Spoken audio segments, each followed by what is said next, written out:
The 19-year-old Lok Satta, the first ever party floated by most upright Indian Administrative Service officer could not do, has been done by just 3-year-old bureaucrat turned social activist turned politician Arvind Kejriwal for his Aam Aadmi party.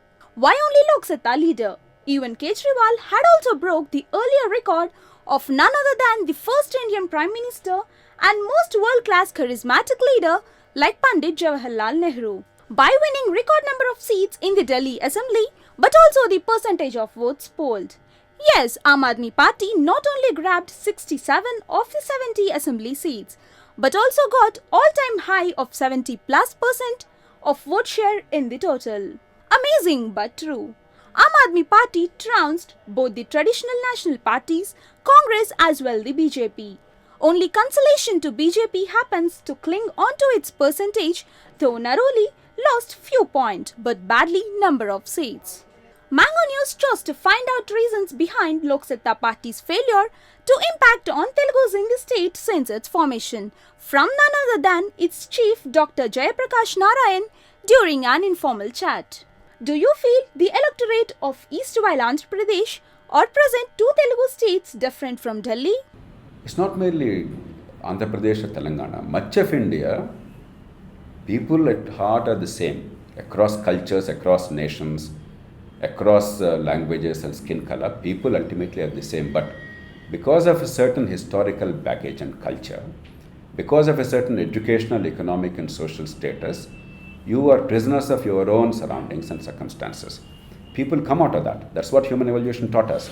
But it's always a small number of more thoughtful, more privileged people who understand what is wrong and how to set it right.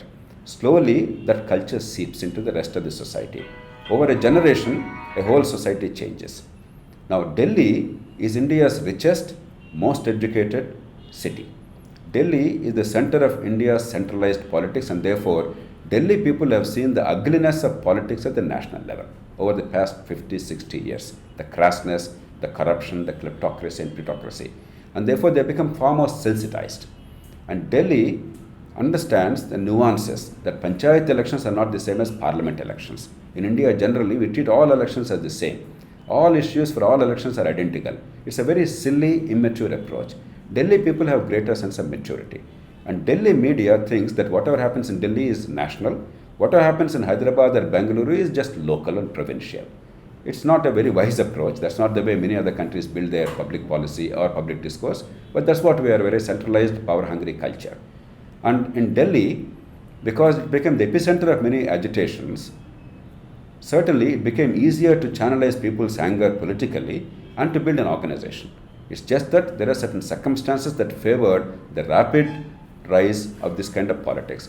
But the basic conditions, that is the yearning of the people's hearts and the need for transformation in politics, they apply to all of India, and therefore it's only a matter of time and circumstance. It cannot be prevented or forestalled forever.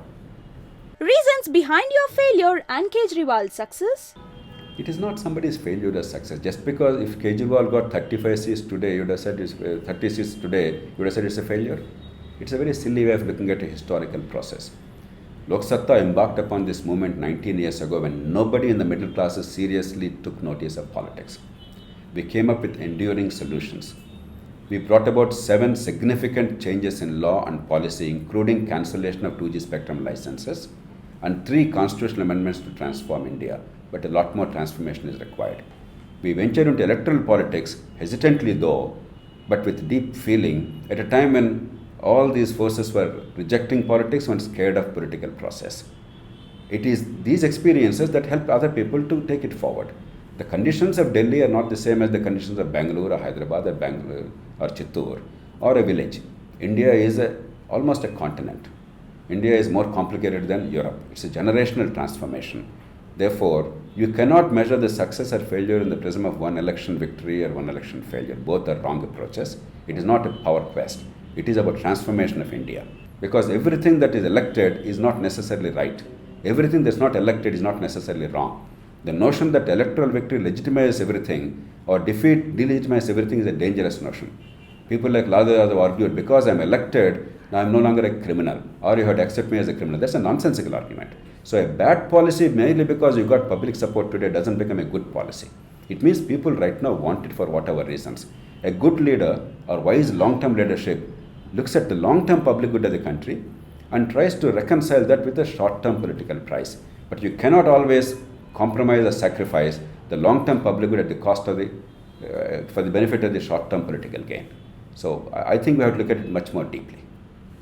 But all over the country, forgetting the pettiness and this Andhra, Telangana, some other polarizing factors, certainly we can give a fillip to new politics, and all of us have to do everything possible to make that happen. And Lok Satta and I will not be found wanting.